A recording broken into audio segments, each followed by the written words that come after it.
All right, so we went and saw Sound of Freedom last night, me and the wife. We went to the Village Theater out in Meridian, super nice, very nice, with a VIP, anyways.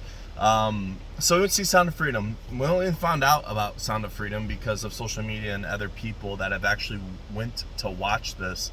I was kind of shocked that there was not a advertisement for this movie, especially for the type of movie it is. I mean, it hits home. I'm gonna share a little piece for you guys.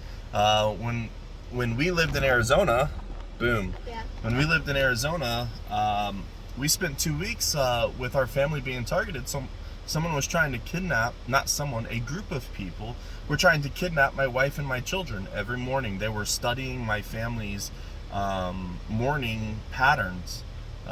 Thank God for my neighbors. Neighbors got involved, and it ended up being a group of people that were they were staging fake breakdowns right in front of my house, and they were stupid enough to protect. I guess they were lawn care workers. All of them were Hispanic too, but the reason I say I guess they were lawn care workers is because they parked their cars head to head like they were going to jump somebody's car, fix their car or something. Well, they put a bag of tools on the ground, and my neighbor, which was a corrections officer at the time, is the one that spotted this. They laid out a bunch of lawn care tools, and they were acting like they were working on the car with lawn care tools. Anyways, that concluded with a standoff, with an armed standoff between me and their vehicle 2 weeks down the road. Luckily, and we enhanced our securities. We bought dogs, we bought security cameras. Our neighbors were involved. Sheriff's Pinell County was involved. The HOA was involved.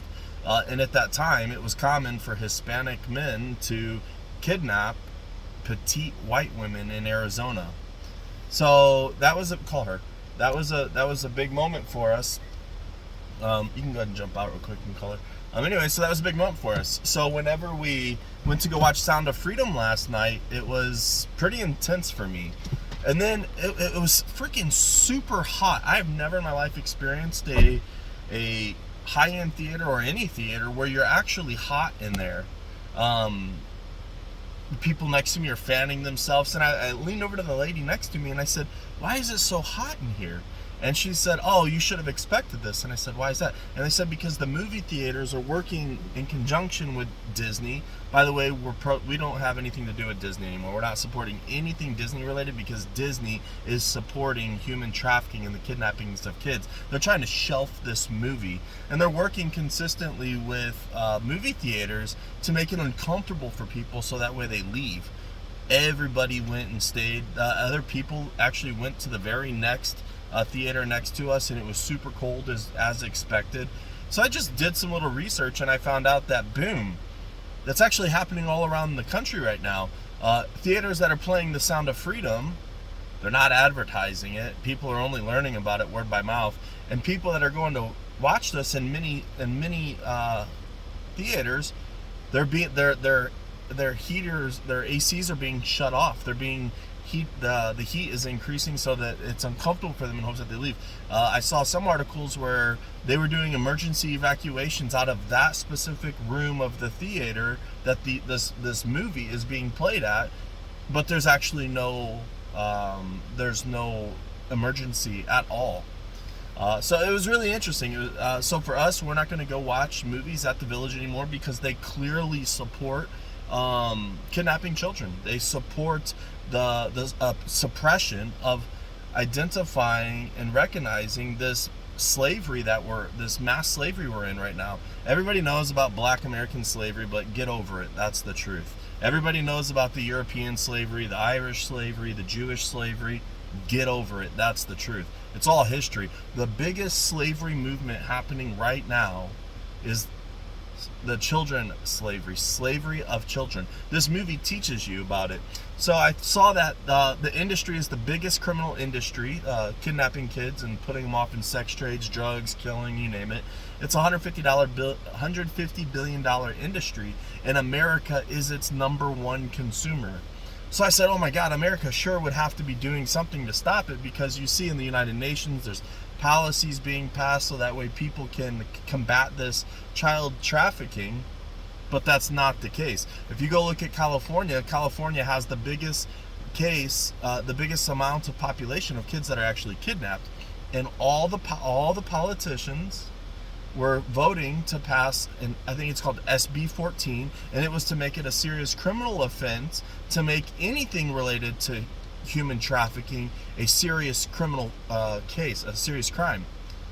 So what's interesting when you look into that, SB 14 didn't get passed. And why didn't it get passed? Because not one Democrat politician voted yay on that. Only 2 people voted yay, and they were Republican politicians. They voted yay to save children. So not only is California voting against saving children, their Democrat politicians are not voting to save children, and their companies like Disney are helping suppress the message and get it out there. When you guys get a chance, you should really watch it. My experience with my family and them almost being kidnapped in a 2-week span and ending in an armed conflict with a vehicle in my street is a huge reason why I am the way I am. I don't trust anybody. I don't trust anybody's judgment. I don't let my kids do the things normal kids get to do. They do get to live a good, structured life, but they're not going to ever be able to live a normal life because these little prissy kids that live up here in Idaho have never had to experience anything like that, and they take life for granted when it comes to these things. And up here, you're starting to see that as well. I saw that there this kidnapping. I see kids out in the Nampa, and unfortunately, most of the cases I've been seeing out here are coming out of the Hispanic community once again. So I'll be interested once these numbers start reporting in the FBI statistics. I can see like where those major. I love data trends. I really love data trends. Data trends really tell you where things are happening, and it's data trends are not relevant to racism or relevant to hatred or anything. It literally just tells you where the crime is happening, and it also tells you the demographics of those crimes, and then you can do more studies from there. But anyways, go watch the movie, stay and watch the end, watch the part where you get the special message at the end, and see where do you stand. Do you still support Disney? Do you still support the theaters that are shutting crap down? And are you still a Democrat? That's interesting to find out.